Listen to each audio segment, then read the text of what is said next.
send them over.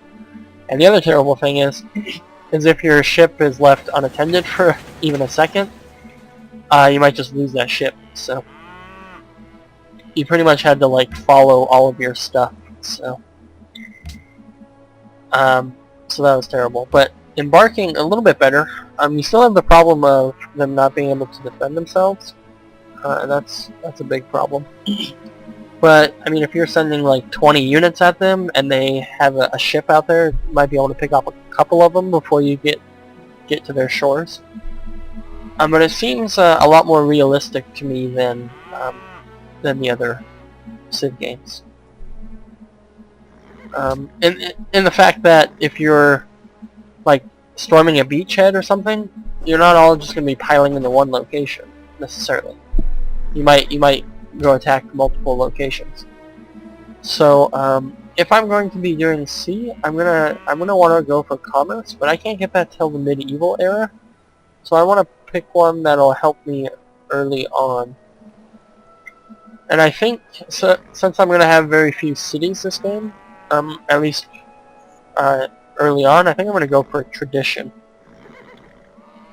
So that way my capital gets a lot of bonus. So I think I'll go for that. Alright. Now 24 turns and I'll be able to build another city. Hooray. It's too bad you can't like jump ahead 20 turns, that'd be nice. But I'll be able to pick out my new technology here in a minute. Oh, and there's another city over there. So there'd be another island over there, so I can start populating that as well. I don't know if workers and settlers can embark, but if they can, that would make expanding the ocean a lot easier. Considering I'm the Vikings, so what the heck? I should be able to do whatever I want. It's not the Vikings. He who commands the sea has command of everything. Alright, there we go. Let's see, calendar, let's see, what does calendar lead to? I want to get optics. Oh, I can research optics right away. Okay, so optics allows my units to embark, so I'm going to go for optics, and that'll give me the ability to kind of expand over the sea.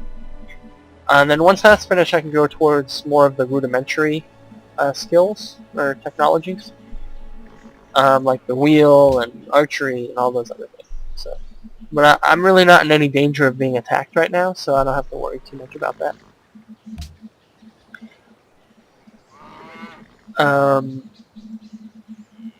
Alright, I like the shiny things the most, because I have the most gold right now. So, now, I wonder, I don't know if you guys can see that or not. Let me shut off that overlay so it's a little more visible.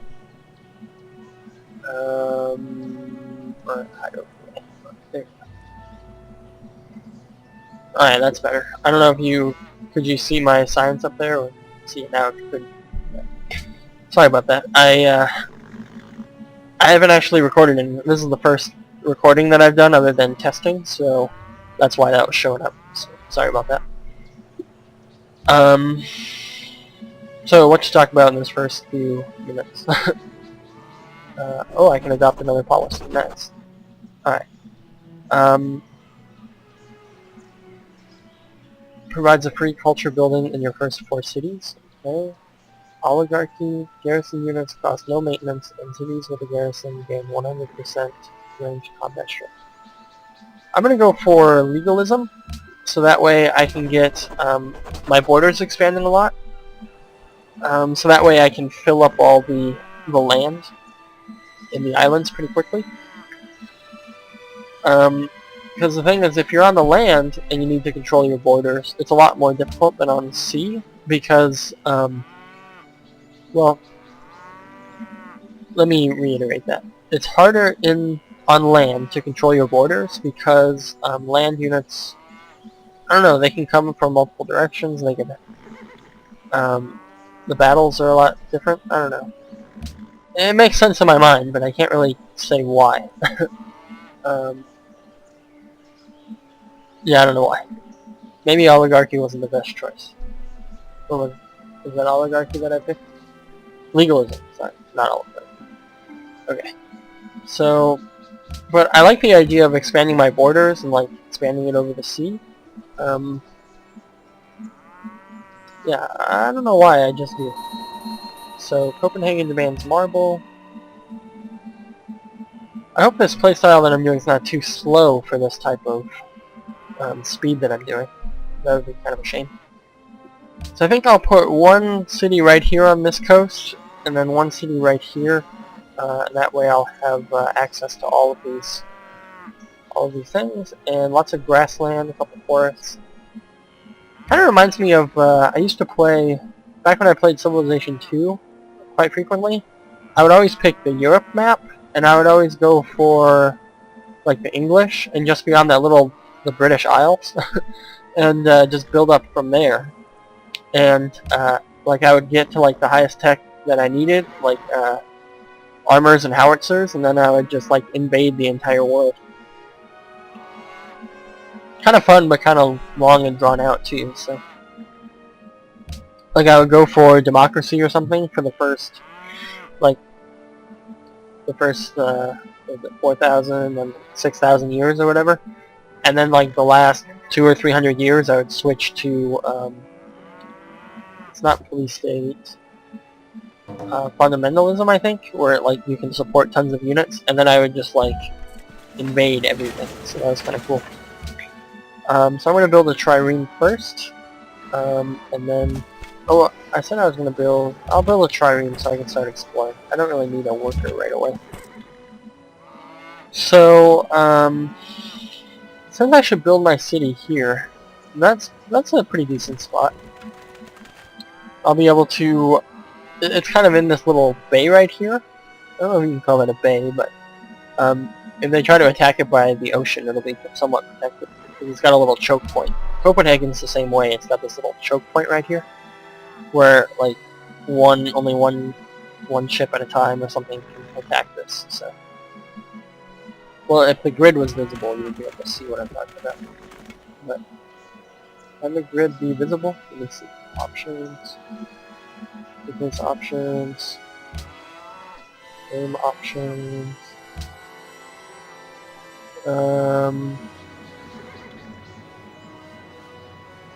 I don't know how to make the grid visible, so we'll just have to deal with it. So I'm going to build a city there, and hopefully I won't get invaded by barbarians anytime soon. Alright.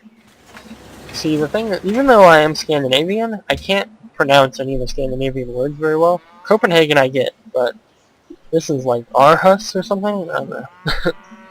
So that's kind of bizarre. Now I want to change what you're building. So you're going to take a while to build something. We'll build the Great Lighthouse for now, and maybe eventually it'll come out well. It'll come out sometime in the next 100 years or so. So, 100,000 years. Takes forever to build. So as soon as I get optics, I'm going to send this warrior up here to scout that out. It's only 5 turns away, so that's good. Somehow I filled in that little time of talking. So if you guys are interested, how I do these videos is I just record fraps while I play, and then I can just like randomly stop. I just save it occasionally, and then well, I save the game, and then if I need to leave, I can just stop fraps and stop playing for a minute, and reload it and record fraps. And it should start on the same view that I ended on, so like it should be somewhat seamless. But you know, there's always problems, but it's okay. I think after this trireme is built, I'll build a settler. I think if you hold shift. Nope. Control? Nope. How do you add it to the queue? Oh, that's cool. If you right click, it'll pull up the Civilopedia on that. So,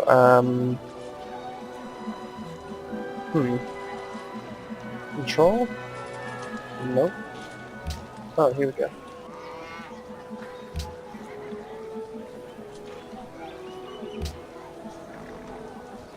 Oh, no, back. Cancel. Okay, here we go. Alright, Trireme, Settler, back. Remove the workboat, and you should be good. Alright, there we go. So that works out. And then when I get that second settler, I can build my city down here that I wanted. And then, yeah, so there's optics. You made it? Proud is the spirit of Zeus fostered kings. Their honor comes from Zeus, and Zeus, god of counsel, loves them. Okay, so I have optics now, so I can send that warrior out. Let's just get some basic ones down.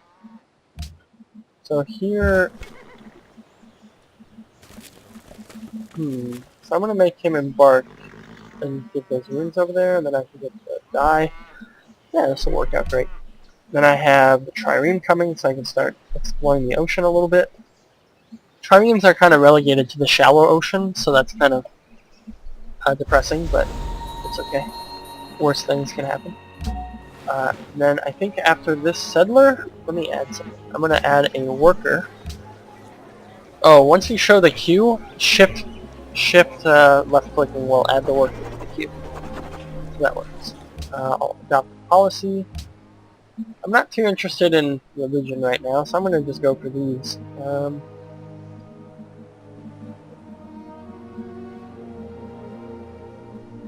Okay, so I'm going to go +1 gold, -1 happiness.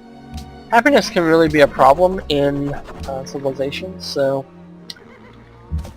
especially if you're doing a complicated, or if you're doing a more difficult,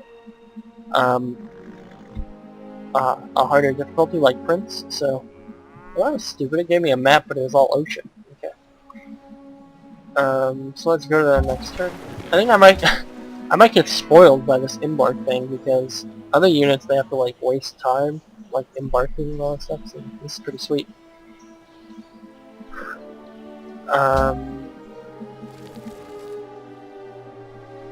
Okay, so my stuff got improved. I can actually use this warrior to explore the ocean, but I'd prefer to use a Trireme so that if barbarians do show up, the Trireme can actually protect itself. So, if you didn't know, like embarked units cannot defend themselves on the ocean. So,